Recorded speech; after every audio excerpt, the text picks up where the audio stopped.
네 개의 비유를 배웠습니다. 그 네 개의 비유가 외형상으로 보면 첫 번째 비유, 알곡과 가라지의 비유와 그물의 비유가 외형상으로 서로 연결이 되고, 밭에 감추인 보화의 비유와 진주의 비유가 서로 연결이 됩니다. 그런데 그 내면에 흐르고 있는 이 비유의 핵심은 서로 하나로 통하는데, 그 하나로 통하는 그 핵심이 뭐냐면 천국의 은폐성. 천국은 감추어져 있다라는 겁니다. 그래서 예수님은 천국은 침노하는 자가 빼앗는다 라고 말씀하십니다.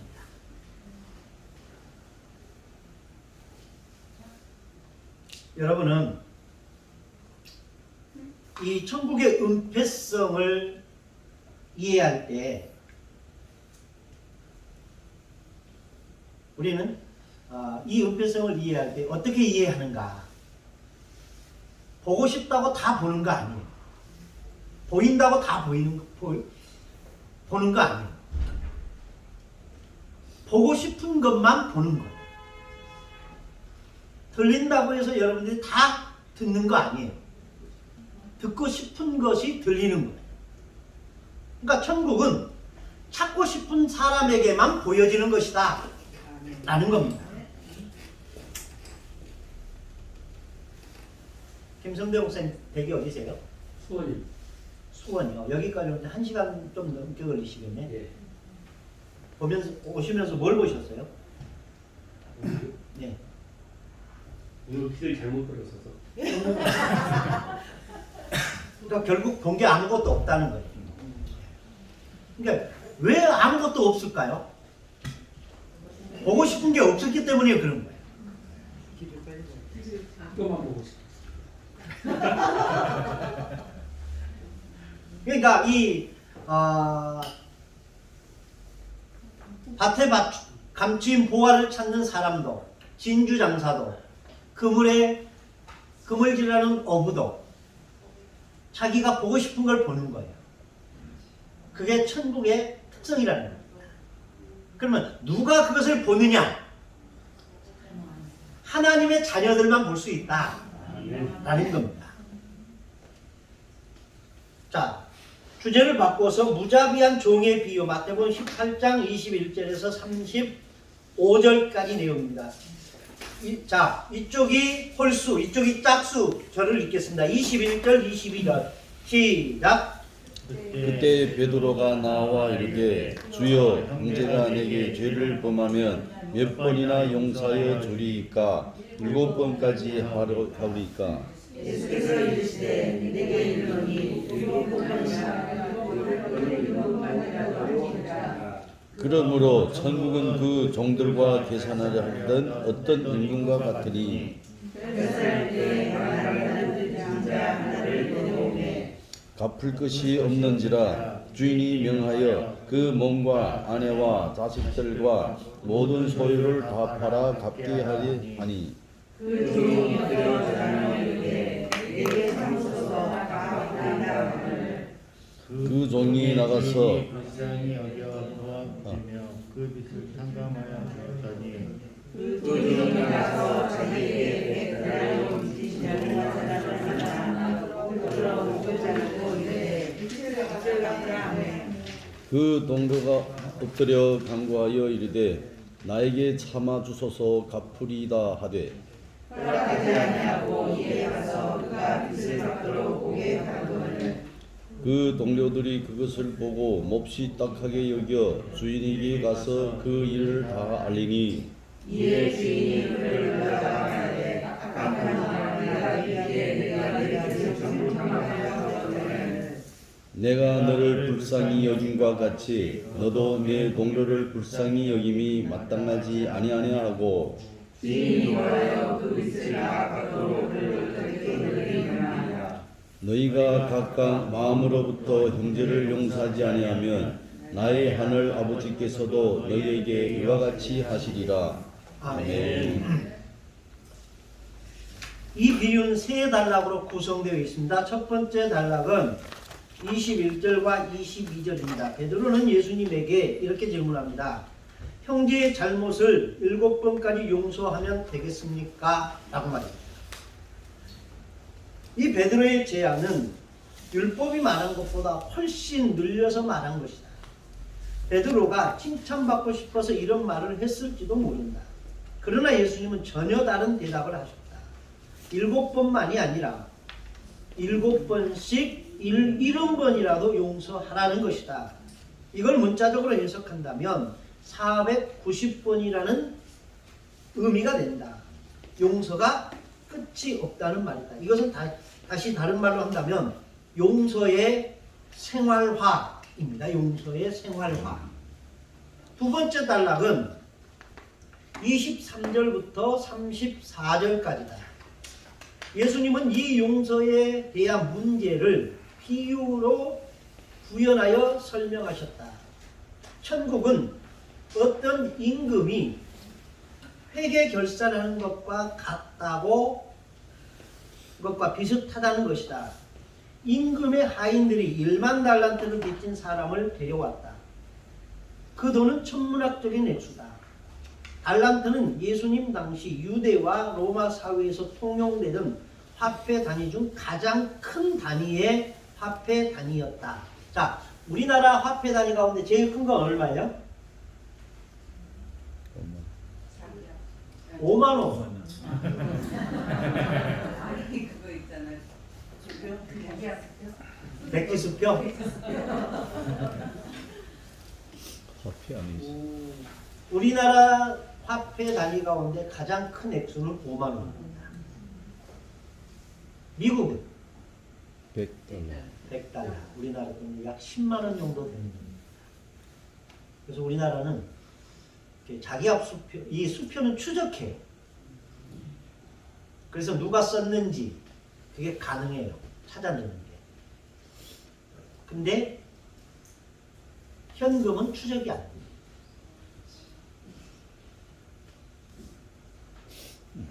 그래서 우리나라에서 지금 5만 원짜리가 찍은 돈보다 통용되는 돈이 모자란다. 왜 그럴까요? 다 감춰놨기 때문에.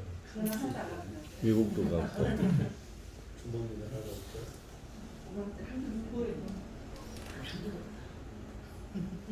부자가 어떤 사람이 부자일까요? 마음이 편안한. 마음에 털나는 얘기하지 마시고. 진짜 부자. 여러분들이 생각할 때 부자. 여러분 부자가 부럽지요? 별로 안 부러워요? 우리가 지금 부자인데요. 이 주무정은 진짜 부자예요? 예. 너무 누리고 있습니다.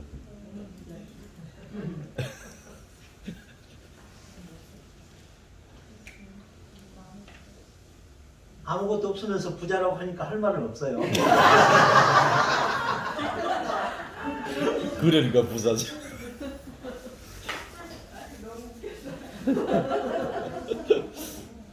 저희도 아무것도 없어요. 근데 부자죠. 스스로 부자라고 생각해요. 아, 우린 부자처럼 보입니다. 남이 어떻게 말하든 상관없어요. 나만 그렇게 생각하면 되는 거거든요. 우리나라는 체면 문화예요. 보여지는 게 굉장히 중요한 나라예요. 그래서 옛날 선비들은 비가 와도 뛰면 안 된다. 이게 체면이거든요. 그래서 그 체면 문화가 우리 사회에 깊숙이 들어와 있습니다. 그래서 자동차는 커야 되고 집도 커야 되고 핸드백은 명품이어야 되고 이게 다 체면이거든요.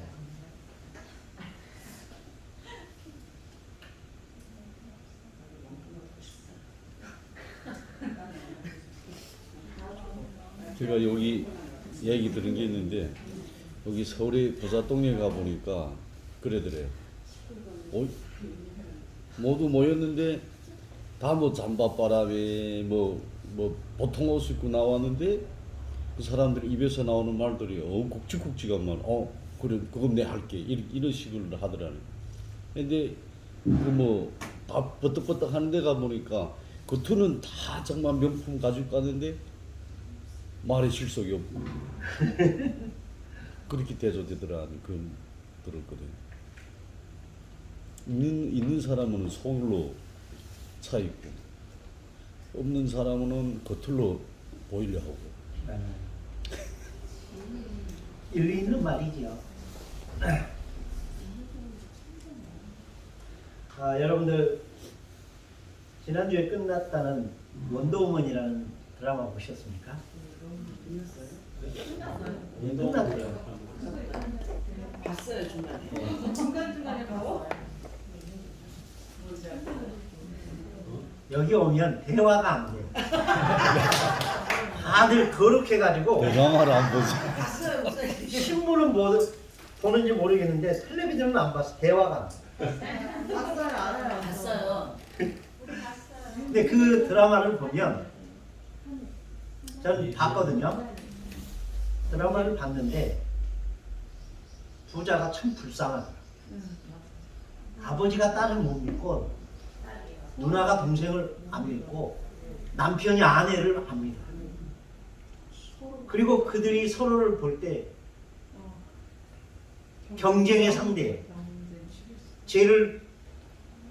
아버지는 그 딸을 밟아야 되고 누나는 동생을 죽여야 되고 동생은 총수가 되기 위해서 형을 죽여야 돼요. 이게 부자입니까? 참 십사이면 그걸 보면서 부자 아닌 우리가 참 행복하다 하는 생각을. 진짜 부자.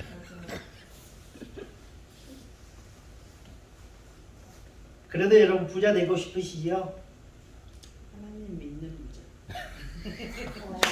역시 우리 신학교는 거룩하다. 그냥 부자는 말고 그냥 알고 부족하지 않은 거, 부족하지 않은 정도. 아굴의 기도처럼 부하게도 마옵시고 가난하게도 마옵소서. 내가 너무 부하여 하나님이 누구냐 모른다 할까 하오며 내가 너무 가난하여 하나님의 이름을 욕되게 할까 하나이다. 아멘. 그런즉 내게 먹을 것을 주사 적당히 하게 하소서. 이 얘기지요. 네. 근데 사람이 어디 그렇습니까? 99을 가지고 하나를 채워서 100을 가지고 싶어하는 게 사람의 마음이에요. 바라기는 여러분들이 부자 되시기를 바랍니다. 그리고 그 돈을 선한 데 쓰시기를 바랍니다. 아멘. 아멘. 부자는 어떤 사람이 부자냐면 돈이 많고 적음이 아니라 그 돈을 관리할 수 있는 사람이 부자예요. 돈이 많음에도 그 돈의 주인 행세를 하는 사람은 그 돈에 함몰되지 않아. 근데 돈이 없는데도 사람들은 돈의 노예가 되어 사는 사람이 있고요. 돈이 많은데도 돈의 노예가 되는 사람도 있어요. 근데 돈은 하나도 없으면서도 정말 자유롭게 사는 사람이 있어요. 그 사람이 부자입니다. 아멘. 저희 그 작업실 옆에 개천이 있거든요. 네. 개천이 있는데 개천이 저 고속도로에 물이 흘러서 함몰됐어요. 네. 그런데 거기가 개천이 원래는 밭인데 개천이 돼버린 거지. 근데 건너편에 시유지가 있는데 거기가 개천이야. 근데 메꿔졌어. 반대가 된 거야. 근데 가슴이 덜컹하는 게 뭐냐면요.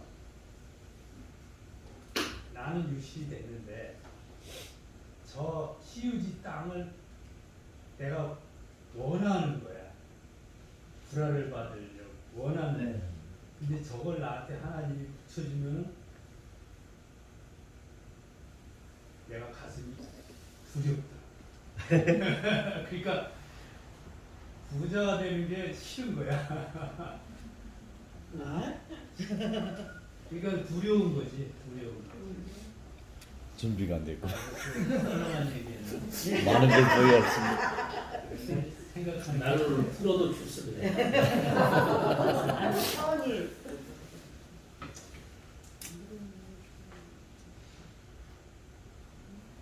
돈을 보면서 두려움을 느낀다는 건 아직 양심이 살아있는 거예요.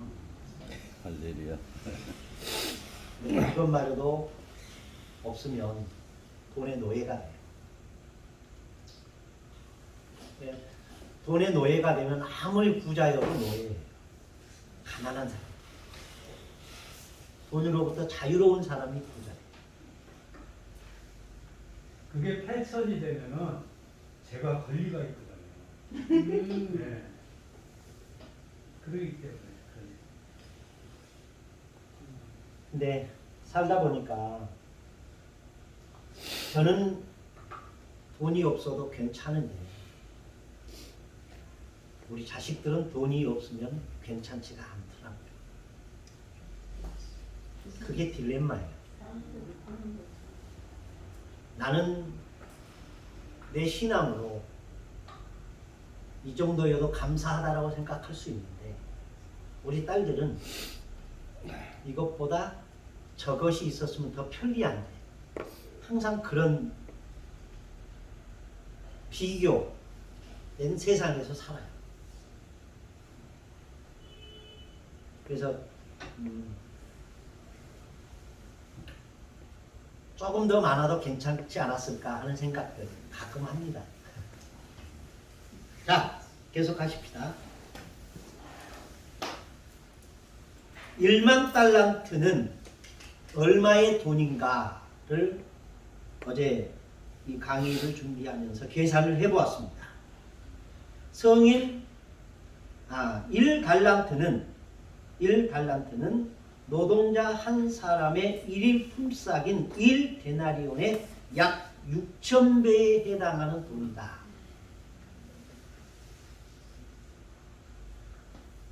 그래서 6,000배라고 하면은 이 1달란트는 한 사람이 20년 동안 벌어야 벌 수 있는 돈이 1달란트입니다. 그러면 1만 달란트는 2만 년을 벌어야 벌 수 있는 돈이라는 겁니다. 월급쟁이로서. 그래서 계산해 보았더니 성인 1일 품삯을 10만 원으로 계산한다면 6천 이것이 1달란트예요. 그리고 그 1달란트가 몇 개 있어요? 1만 개 있습니다. 그래서 1만 곱하기 10만 그것은 하루 일당입니다. 그래서 계산했더니 약 6조 원이라는 돈이 나오더라 하는 겁니다. 이건 갚을 수 없는 금액이다. 임금은 당시의 관습대로 아내와 자식을 팔아서라도 빚을 갚게 했다. 이 사람이 참아달라고 했다. 임금은 그 사람을 불쌍하게 생각하고 탕감해 줬다.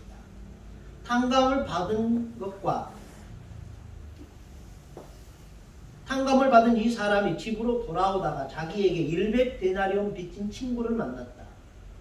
자신이 탕감받은 것과 비교하면 계산해 보니까 약 60만 분의 1 정도 되더라고요. 이 사람이 갚을 길이 없어 없는 친구를 기어코 옥에 가두었다. 이 소식을 전해드린 임금이 그 사람을 불러다가 이렇게 말했다. 악한 종아, 내가 빌기에 내가 내 빚을 전부 탕감해 주었거늘 내가 너를 불쌍히 여긴같이 너도 내 동료를 불쌍히 여기는 것이 마땅하지 아니하냐 하면서 이 사람도 결국 옥에 들어가게 되었다라는 것이 두 번째 단락의 내용입니다. 세 번째 단락은 마지막 35절이다. 35절은 이 비유에 대한 해석으로 예수님께서 이렇게 말씀하셨다. 읽어보겠습니다. 시작. 너희가 각각 마음으로 형제를 용서하지 아니하면 너희 하늘 아버지께서도 너희에게 이와 같이 하시리라. 이 구절은 마태복음 6장 12절 우리가 우리에게 죄 지은 자를 용서하여 준 것 같이 우리 죄를 사하여 주옵시고 라는 주기도문 구절과 상응한다. 세 단락으로 구성된 이 비유는 용서의 미덕을 말하는 것일까? 용서의 미덕은 아무리 강조해도 지나치지 않는다. 용서는 그 무엇과도 비교할 수 없을 정도로 귀한 가치이기 때문이다. 성서학자들의 설명에 따르면 마태 공동체에도 이런 문제들이 심각했다고 한다. 이 얘기가 무슨 말일까요? 마태 공동체, 유대의 마태복음은 누구에게 보낸 복음서입니까? 유대인들에게. 그리고 그 유대인들의 공동체, 교회 공동체는 어디가 중심이었습니까? 예루살렘 교회가 중심이었습니다. 그러니까 성서학자들이 마태 공동체에 이 용서의 미덕, 이 불협화음이 있었다라는 얘기입니다. 구체적으로 들려면 어떤 사건일까요? 마태복음에는 없어요. 누가 요한복음에도 안 나오는 얘기예요. 그러면 이 이야기는 로마서, 고린도전후, 갈라디아, 에베소, 빌립보, 골로새 이런 데도 있는 얘기는 아니에요. 그럼 어디에 있는 얘기일까요? 초대교회에 관한 얘기겠죠. 그러면 사도행전에 있는 얘기 가운데 이 얘기를 한번 추론해 볼 수 있다는 얘기입니다.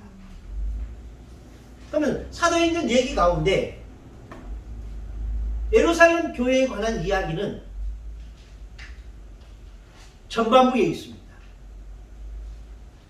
사도행전 9장 이전에 있습니다. 그리고 사도행전에서 돈과 관련돼서 트러블이 생긴 사건이 하나가 있습니다.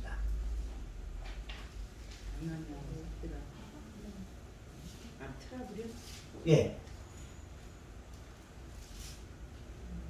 집사들을 세우게 된 배경, 집사들을 세우게 된 그 이면의 이유가 있었습니다. 집사들을 세우게 된 이유가 뭐였습니까? 구제만 힘써서 사도들이 구제하는데 너무 많은 시간을 뺏겼습니다. 근데 그 구제가 어떤 구제였습니까? 헬라파 과부와 히브리파 과부들이 과부들을 구제하는 데 있어서 차별이 있었다. 근데 그 현장이 어디였어요? 예루살렘이었어요. 그래서 히브리파 과부들과 헬라파 과부들 이들 사이에 이렇게 질투 이런 게 있었던 거죠. 그러니까 성서학자들이 얘기하는 마태 공동체의 용서에 관한 내용들이 있었다는 얘기예요. 마음의 상처를 받고 교회를 떠난 일도 나왔고 교회에 나오지만 서로 마음의 문을 닫아둔 상태로 사람들도 있었다. 아무리 신앙으로 모였다 하더라도 사람이 모인 곳에는 갈등이 아니라 갈등입니다. 갈등이 일어나기 마련이다.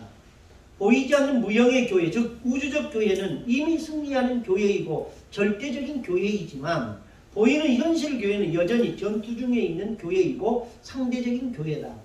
지금 우리가 참여하고 있는 역사의 구체적인 교회의 절대적인 것을 기대했다가는 실망할 수 있다. 무슨 말인지 아시겠죠? 처음 신앙생활하는 사람들이 교회는 다를 거야 라고 잔뜩 기대를 하고 왔습니다. 천국일 거야 라고 기대를 하고 왔습니다. 그런데 교회 와서 보니까 여전히 돈 갖고 싸우는 사람들이 있었고 여전히 질투하는 사람이 있고 여전히 미워하는 사람들이 있더라 라는 겁니다. 그래서 역사의 현장 속에 있는 교회에 너무 큰 기대를 걸면 안 된다 라는 겁니다. 무슨 문제가 있으면 그럴 수 있다라고 보라는 얘기입니다. 교회 지도자에게 너무 큰 기대를 할 것도 없다. 왜 그럴까요? 똑같으니까요. 직분이 목사지 사람 자체가 여러분하고 다른 건 없어요.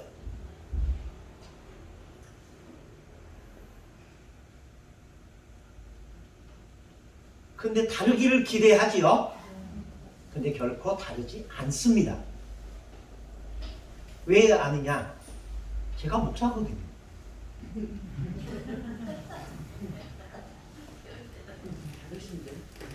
안 달라요. 똑같아요. 그건 여러분의 기대예요.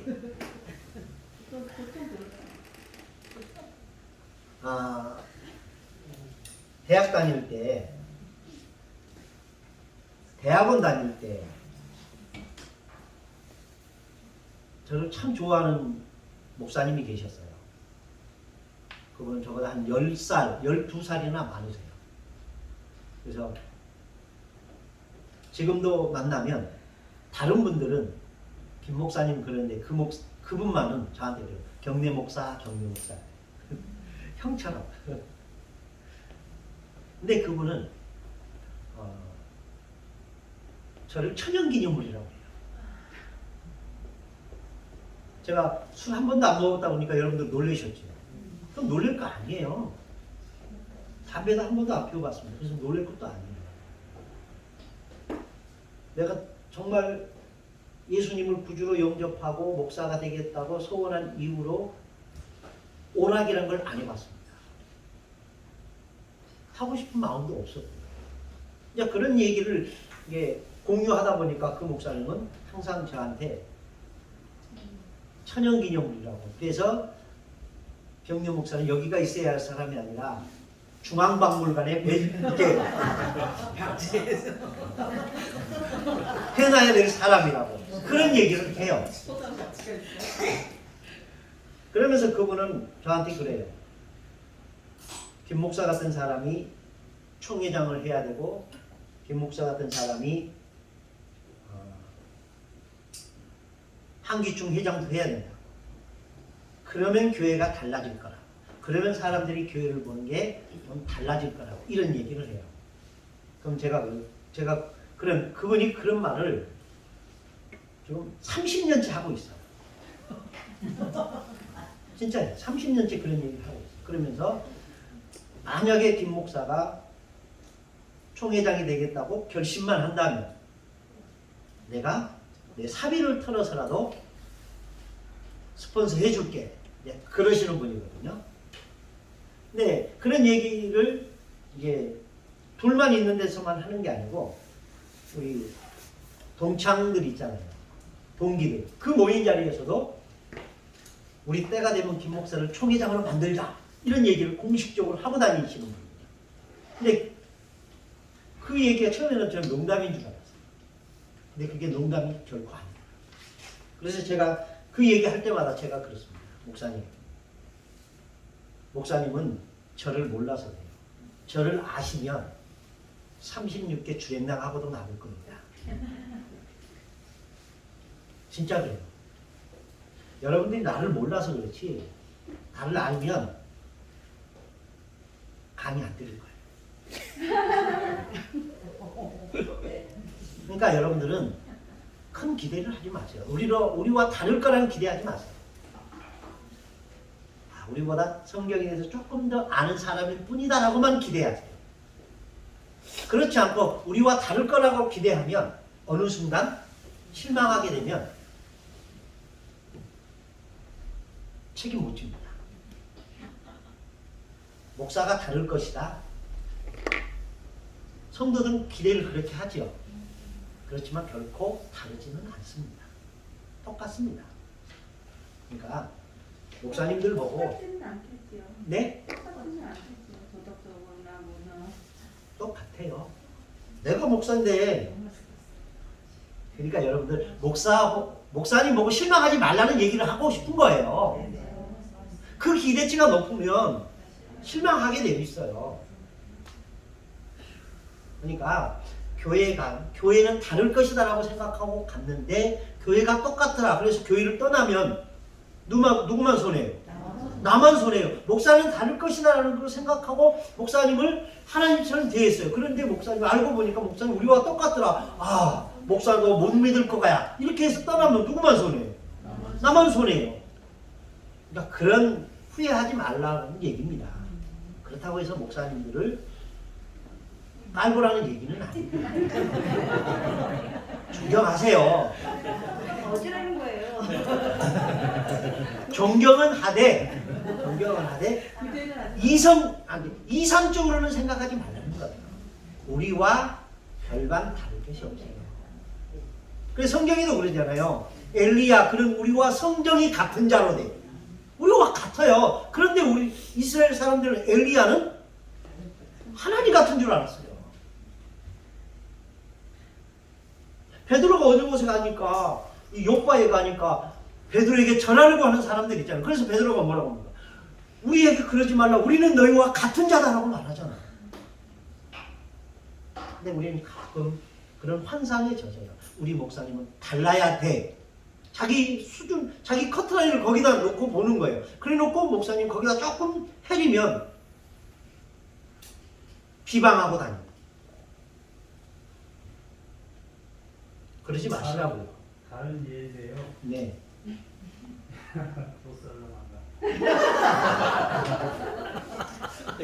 저희 동네에서 네. 노인들이 많아요. 네. 그리고 옆에 농원들도 있고 이렇게 좀 밑에 또래에서 되는 사람들도 많고. 근데 그 사람들이 전부 저를 보고 맹탕이래요. 근데 처음에 사람들이 다 보고 진짜 가식적인 맹탕으로 본 거예요. 네. 그런데 지나면 지날수록 진짜 맹탕이에요.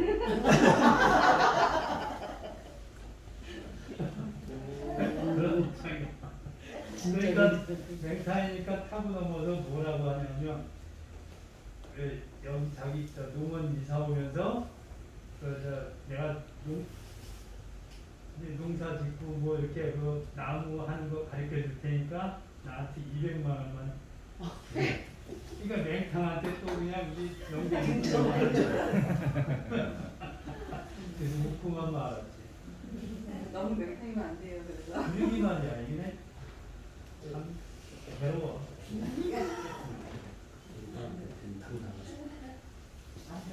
근데 그리스도인은 정말 그리스도인답게 살면 듣게 되어 있습니다. 뭐라고? 바보라. 오른뼘 치면 왼뼘까지 돌려대는 거. 이거 바보 아니면 누가 합니까? 꿈꾸자 하는 자에게 거절하지 않고 다 주면 그 바보 아니면 누가 합니까? 옆에 집 장로가 있는데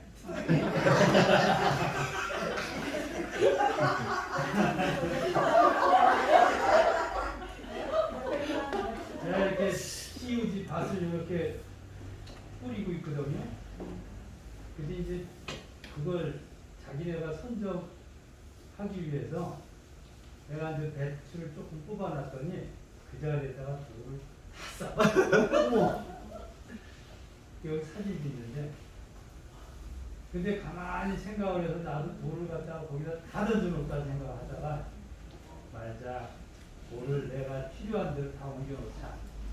네, 그러는 입장. 예, 잘하셨습니다. 자, 이 비유에서 1만 달란트 빚진 사람이 탕감을 받았습니다.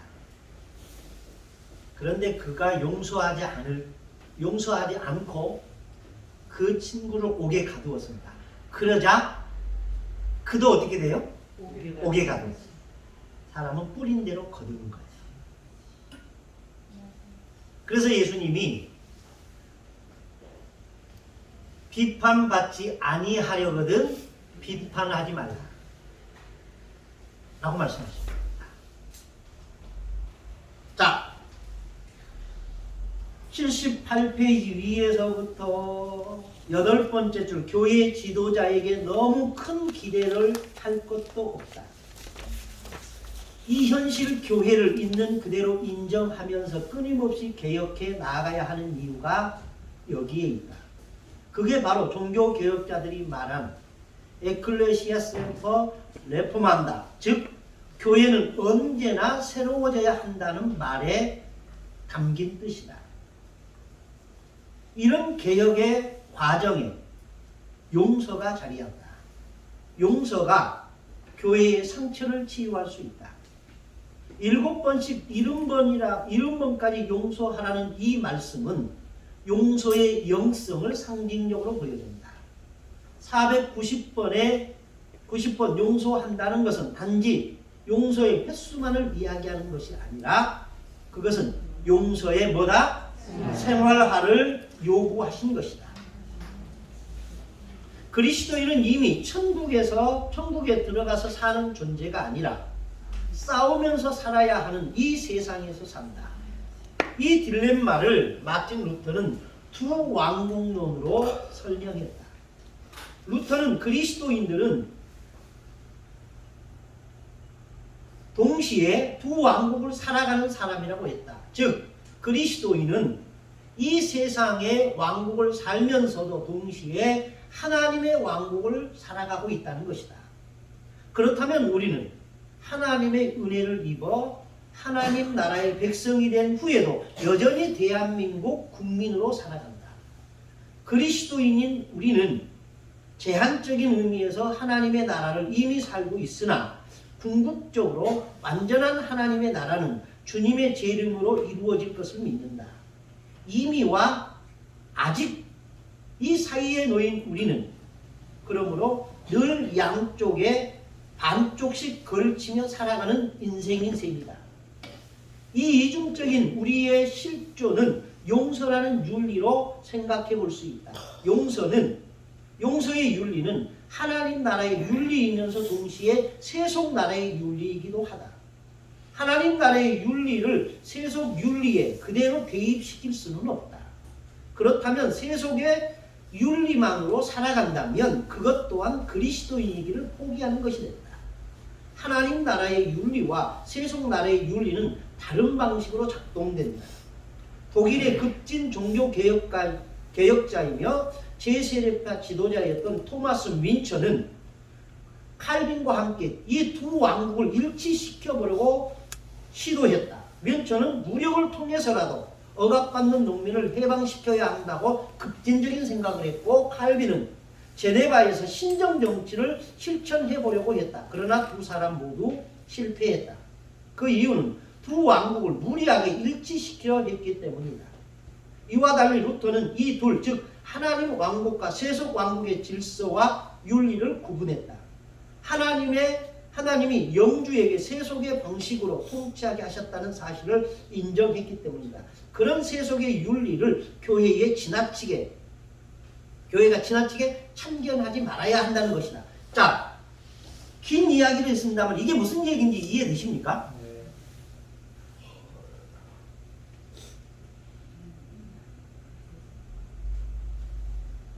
자, 저를 보십시오. 용서의 생활화. 그 숫자만이 아니라 우리가 한 사람을 향해서 490번 용서할 수 있습니까? 자, 우리는 이런 말을 합니다. 하지 마. 그랬어요. 그러면 알았어요. 그래요. 근데 또 그 일을 합니다. 하지 마. 두 번째 얘기한 거야. 근데 또 지나면 또 합니다. 하지 말라겠지. 3번이야. 입에 용서하는 것도 이게 마지막이야. 라고 말합니다. 용서한 것일까요? 한 번, 두 번, 세 번 세고 있었습니다. 이건 무슨 말일까요? 벼르고 있었다는 뜻입니다. 결코 용서라는 게 아니에요. 그러니까 용서라는 말은 숫자를 세는 게 아니에요. 용서라는 것은 그리스도인의 영성인데 이 용서의 영성은 생활하는 거예요. 목마르면 물을 마시듯이 배고프면 음식을 섭취해야 하는 것처럼 용서는 해도 되고 말아도 되는 그런 게 아니라 선택의 문제가 아니라 삶의 문제라는 거예요. 그런데 그리스도인이 이게 천국의 윤리입니다. 용서는 천국의 윤리입니다. 근데 그리스도인은 천국에 살면서 천국 시민으로 살면서 동시에 이 땅에 살아가는 존재입니다. 그러니까 이 땅에 살아가는 존재로서 육체를 가진 존재로서 맨날 용서할 수 있습니까? 없는 거예요. 그래서 루터는 하나님 나라의 시민권으로 살아가는 우리와 현실 세계에서 살아가는 우리를 두 왕국론으로 비교했다라는 겁니다. 신앙적으로는 용서해야 된다는 걸 알아요. 그런데 그 490번 끊임없이 용서해야 된다는 걸 아는데 그것을 우리가 현실에 그대로 적용할 수 있느냐 없느냐? 없다라는 거예요. 그러면 그리스도인은 천국 윤리를 배제하고 세상 윤리만을 따르며 살아야 하는가? 그렇게 된다면 그리스도인이기를 포기하는 것이 된다는 거예요. 그래서 뮌처와 칼빈은 하나님 나라와 세속의 나라를 하나로 만들어보자, 통일해보자 라고 시도를 했습니다. 그래서 뮌처는 폭력을 써서, 공권력을 써서라도 힘들어하는 사람들에게 먹을 것도 주고 평등한 세상을 만들자라고 했는데 실패를 했어요. 그리고 칼빈은 정말 신성국가를 만들어보자. 그래서 제네바시를 신성도시로 만들자라고 시도를 했습니다. 그래서 칼빈이 목회를 했던 제네바시는 신성도시로 만들려고 했어요. 근데 그게 실패해요. 그래서 심지어는 칼빈이 목회를 했던 그 제네바시는 시를 하나의 동그라미로 친다면 그 중앙에 교회가 있고 모든 길이 교회를 향하여 나 있었고 집들이 남향이 아니라 교회를 향하여 대문을 열어놓게 해요. 그렇게 해도 그 사회에 분쟁이 있고 싸움이 있더라는 거예요. 그래서 루터는 하나님의 나라와 세상의 나라는 다르다. 이걸 인정하고 살자라고 했다라는 겁니다. 무슨 말인지 이해가 되시죠? 예. 다른 비슷한 내용이 있는지 또 썰렁하지만 제가 전에도 말씀드린 적이 있지만 나쁜 놈이 있었어요. 미운 놈이 있었는데 용서를 할 수가 없었는데 그것을 결국은 배웠지만 나중에 어떤 생각이 드느냐, 도저히 그 용서가 안 되는데 어떤 생각이 드느냐, 용서라는 것은 나에게 속한 것이 아니구나 하는 생각이 들더라고요. 그러다 보니까 그 용서에 대한 것을 자연적으로 흘리게 되는 그런 습관이 생겼어요. 그리고 어차피 다 할 수는 없을 것 같아서 한마디만 하고 마치겠습니다. 용서는 내 영역이 아니에요. 어느 정도까지 우리는 할 수 있어요. 근데 우리가 하는 용서는 어디까지나 용서하는 게 아니라 벼르는 거예요. 정말 용서하면 지워져야 돼요. 기억되지 않아야 돼요. 근데 우리는 용서했다 하면서도 기억해요. 그리고 숫자를 세요. 카운트를 세요. 그것은 로켓을 쏠 때 10, 9, 8, 7, 5, 6, 5, 4, 3, 2, 1 하고 빵 하면 어떻게 돼요? 터지는 거죠. 우리가 그러는 거예요. 참아줄게. 앞으로 9번 남았어. 8번 남았어. 2번 남았어. 1번 남았어. 하지 말라고 그랬지. 이런. 그러니까 우리의 용서는 용서하는 게 아니라 벼르는 거예요. 진짜 용서는 기억하지 않는 거예요. 용서했다는 것 자체가 없는 거예요. 근데 그거는 우리 영역이 아니에요. 목사로서도 참 속상할 때가 많아요. 정말 막말로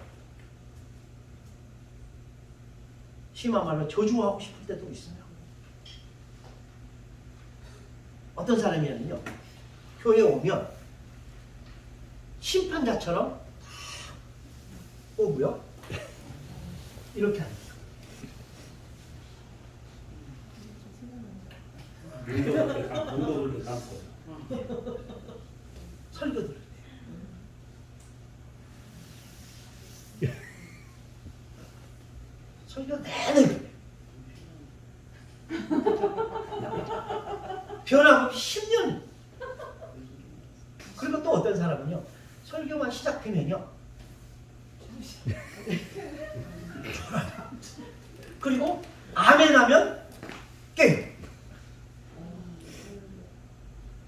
그러면 목사가 무슨 생각이 들겠어요?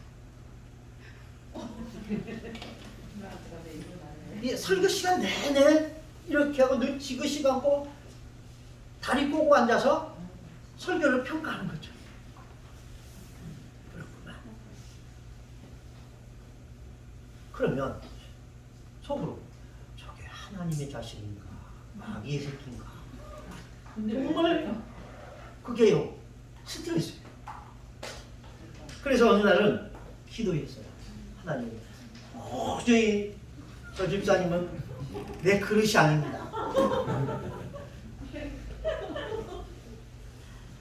안 보이는 데는 좀 치워주시면 안 되겠습니까? 교회, 딴 교회 가라고 할 수는 없잖아요. 그래서 하나님께 내 눈에 안 보이는 교회로, 안 보이는 것을 치워주셨으면 안 되겠습니까? 라고 했더니, 근데 그 기도 끝에 이런 마음이 들어요.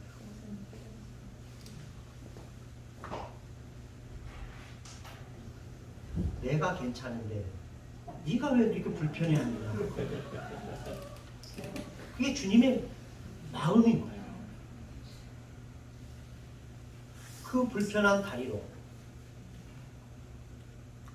서울특별시에서 경기도 하남 보통시로 버스 타고 2번 갈아타고 가까워요. 여기 경계해요.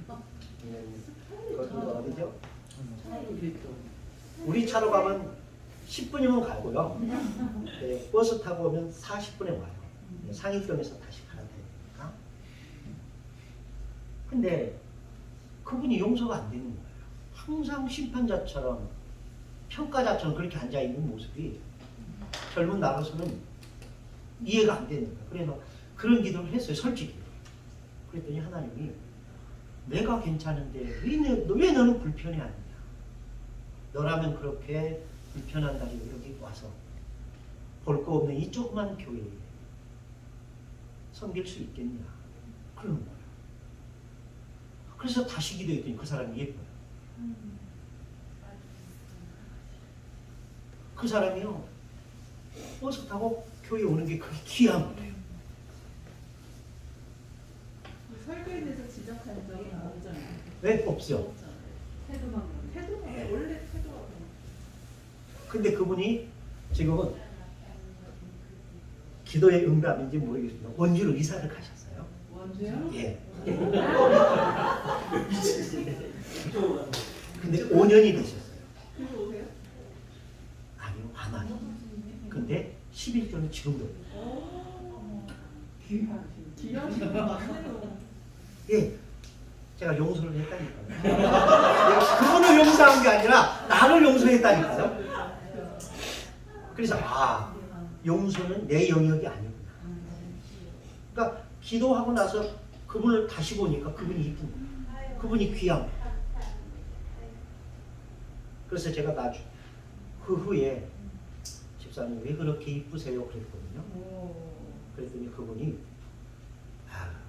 할머니가 아니라 남자예요. 나 같은 사람이 뭐가 이쁘시다고 그러세요? 그래요. 그랬더니 아니요, 하나님이 이쁘시대요. 그랬더니 정말이에요? 그래요. 그래서 진짜예요. 그랬더니 그분이 하는 말이 저는 죽을 때까지 아침빛 교회 사람입니다. 그래서 지금도 11조를 목사님 눈물 있었을 것 같아요. 네? 저는 보시는 분. 저는 사람. 그 사람을 위해서도 기도했죠. 뭐라고 기도를 하는데요. 해답이 없는 거야. 답이 없어요. 그래서 이 사람을 위해서는 평일날 예배를 한 번 더 드렸어요. 그렇게 졸지 마라. 하나님의 말씀 듣고 깨달아라. 그리고 기도를 하면서 같이 예배를 드렸어요. 그래서 해결이 안 되는 거예요. 그래도 그 다음 때 목사가 자기만을 위해서 또 한 번 예배 드려주면 그게 미안해서 안 자겠지 하고 했는데 또 자는 거예요. 아, 이 왼수를 어떻게 할까? 잡아먹을 수도 없고 삶아먹을 수도 없고. 또 이제 기도 제목이죠. 근데 기도 안 하고요. 이런 생각이 드는 거예요. 야, 너는 잠잘 때 집에서 자지 말고 쟤는 교회 와서 자지 않냐. 너는 잠잘 때 아무것도 안 하지만 저는 잠잘 때 내 말씀을 듣지 않느냐. 생각이 바뀌는 거예요. 저는 잠잘지라도 교회 와서 자는구나. 그게 기쁜 거예요. 기쁜 거예요. 근데 그 기도가 나오고 그 응답이 있기까지 얼마나 고민이 많았겠어요. 저 왼수 잡아먹을 수도 없고 삶아먹을 수도 없는 저 왼수. 근데 그 사람도 교회로 옮겼어요.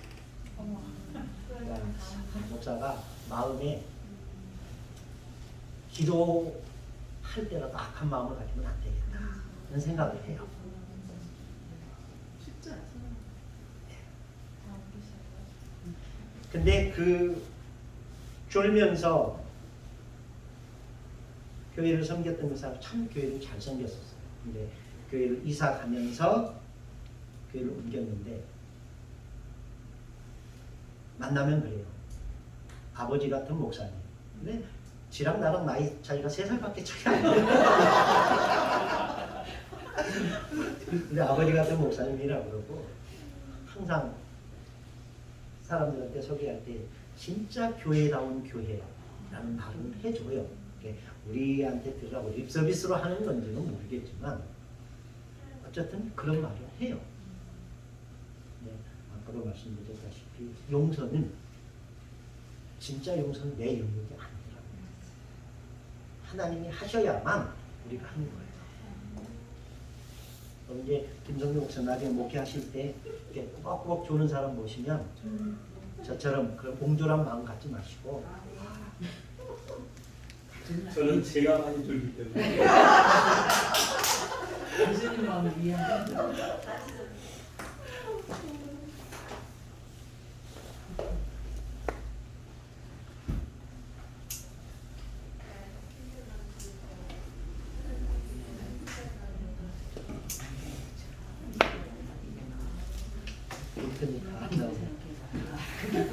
자, 어쨌든 이 비유에 대한 나머지 이야기는 다음 주에 계속해서 하겠습니다. 그래서 한 가지만 기억하십시다. 용서는 벼르는 게 아니라 잊어버리는 거. 그 자체 흔적도 없는 것. 근데 그게 우리의 이성으로서는 가능하다 안 하다? 예수님이 70번에 7번씩이라도 용서하라. 이것은 용서의 생활화예요. 그리고 그 용서는 신앙의 영성입니다. 그리고 하나님의 마음을 가질 때에야만 가능한 게 용서입니다. 여기까지 하겠습니다. 사랑하는 하나님 감사합니다. 오늘도 저희들을 이 좋은 현장으로 불러주시고 이끌어 주셔서 함께 공부했습니다. 비유를 통하여 주님의 진실된 마음이 무엇인가를 깨달아갈 수 있도록 도와주시옵소서. 오늘 모든 일정도 하나님께 의지하오며 예수님의 이름으로 기도드립니다. 아멘. 여기까지 하겠습니다. 고생들 하셨습니다.